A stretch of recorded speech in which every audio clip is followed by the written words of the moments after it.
What are you doing? Don't move! Get off me!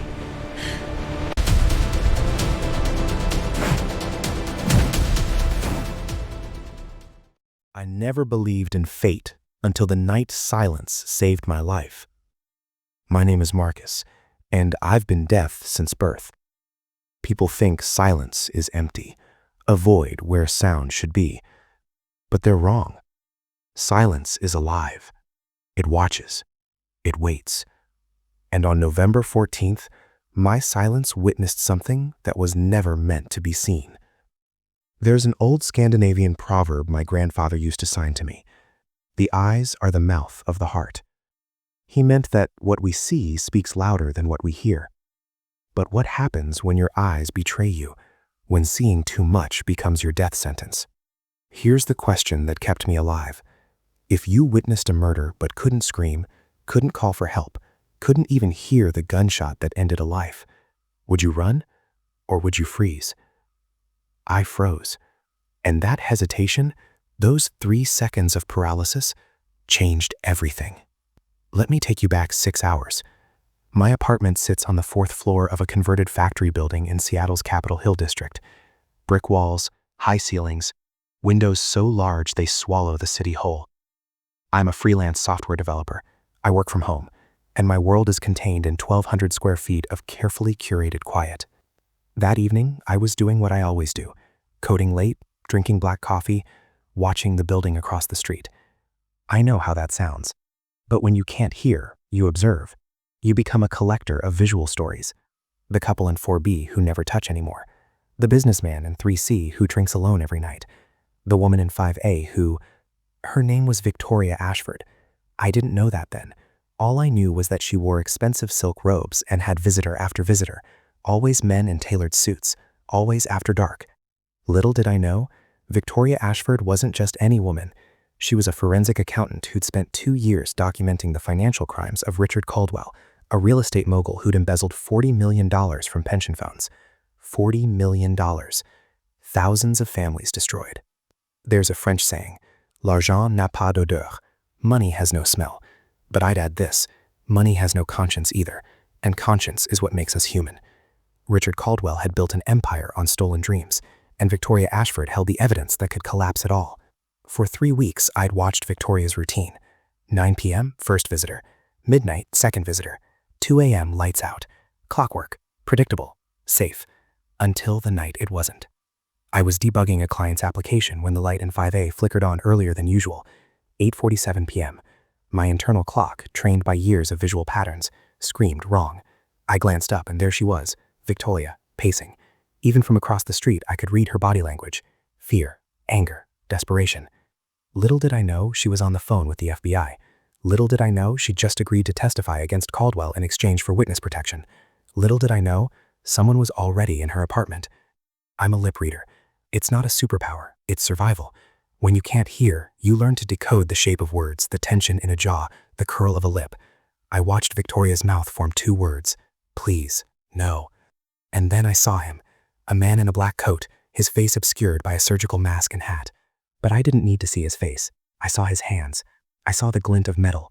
I saw Victoria's eyes go wide. That look, the moment someone realizes their story is ending. There's a German proverb, Der Tod reitet auf einem schnellen Pferd. Death rides a swift horse. I watched that horse arrive. The recoil, her body jerking backward, the crimson bloom spreading across her silk robe like spilled wine. It happened in silence, perfect, absolute silence.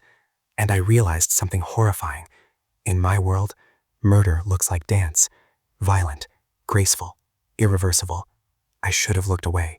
Every instinct screamed to close the blinds, shut the laptop, pretend I'd seen nothing. But I couldn't move. I was a silent witness to a silent crime. And in that moment, I became something dangerous. Evidence. The killer turned. I'll never forget this. He turned toward the window, toward my window, and looked directly at me. My apartment was lit. I was backlit like an actor on stage. And for 3 eternal seconds, we locked eyes across 90 feet of rain-soaked darkness. Little did I know, Richard Caldwell had hired a professional, not just any killer, a man named Adrian Cross, former military, current ghost, a man who eliminated problems with surgical precision, a man who just added a fourth-floor software developer to his list. I stumbled backward, knocking over my coffee. The mug shattered. I felt the vibration through the floor. My phone lit up, a text from an unknown number. I see you too. Terror is a language everyone speaks. Deaf or hearing, it translates the same. Cold sweat, shaking hands, the primitive urge to run. I grabbed my phone, my laptop, my keys. I had to call the police. I had to. But here's the betrayal you don't see coming. I'm deaf. I can't make phone calls. I can text 911, yes, but in that moment, that fractured, adrenaline-soaked moment, I couldn't remember how. My fingers fumbled, my mind went blank, and another text arrived. Don't make this difficult. I ran, down 4 flights of stairs, my vision tunneling, my breath coming in gasps I couldn't hear. There's an Italian saying, La paura ha mille ojos, fear has 1,000 eyes. Every shadow was him, every flicker of movement was death approaching. The lobby was empty. The night doorman, Carlos, who always waved at me, who learned basic sign language just to say hello, was gone. His chair, empty, his coffee, still steaming, and on his desk, a phone off the hook, spinning slowly. Little did I know, Adrian Cross had entered my building 12 minutes earlier. Little did I know he'd already eliminated the only witness between us. Little did I know I was being herded. I signed to the empty lobby, a habit, a prayer. Help me, please, someone. Words without sound, a scream without echo, and then the elevator dinged behind me. I did the only thing I could. I ran into the rain. The street was deserted. Seattle at 11 p.m. on a Tuesday. Everyone's safe in their homes, their hearing intact, their doors locked against the world.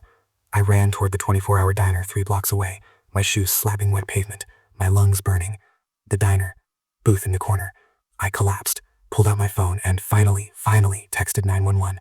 Murder, Victoria Ashford, 5A, witness in danger, send help. My hands were shaking so violently I had to retype it 3 times. An old waitress approached. I couldn't hear her, but I read her lips. You okay, honey? I nodded, lied, tried to smile. She brought me coffee I didn't order, and I wrapped my hands around the mug, feeling its heat, its reality, its proof that I was still alive. He walked in, Adrian Cross. No mask now, just a man with forgettable features and a practiced smile. He sat 3 booths away, ordered pie, and looked at me once, just once, with eyes that said, you can't hide, not really. Here's what they don't tell you about trauma. Time fractures. Seconds become hours. Hours become seconds. I sat there for what felt like an eternity, watching him eat apple pie with mechanical precision, while my phone buzzed with a message from 911.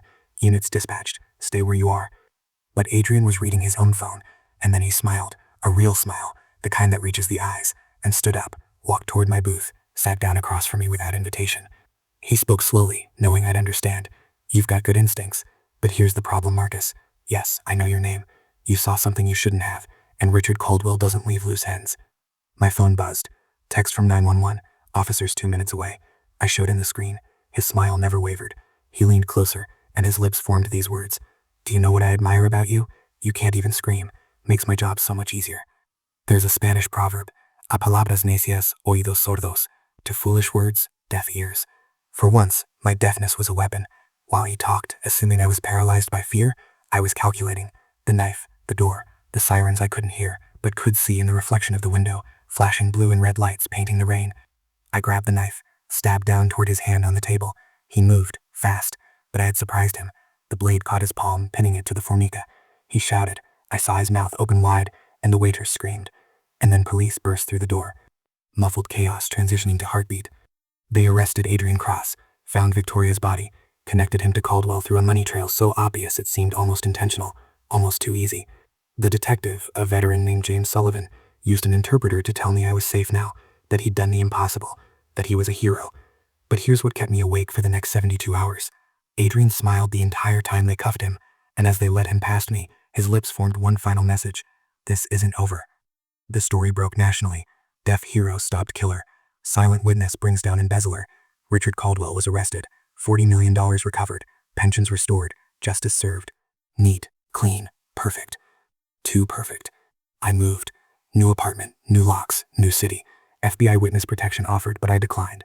Foolish, maybe, but I'd spent my whole life adapting, surviving, and I wasn't going to let fear cage me now. Little did I know, the real story was just beginning.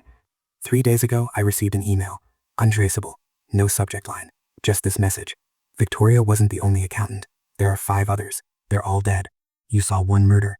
You witnessed the end of a chain that started 2 years ago. Richard Caldwell is in prison. but his partners aren't, and they think you know more than you do. The email included a file, encrypted financial records, names, dates, transactions, a conspiracy that made Caldwell look like a street corner hustler. Billions, not millions, politicians, CEOs, people whose faces smile from magazine covers. And at the bottom of the email, one line.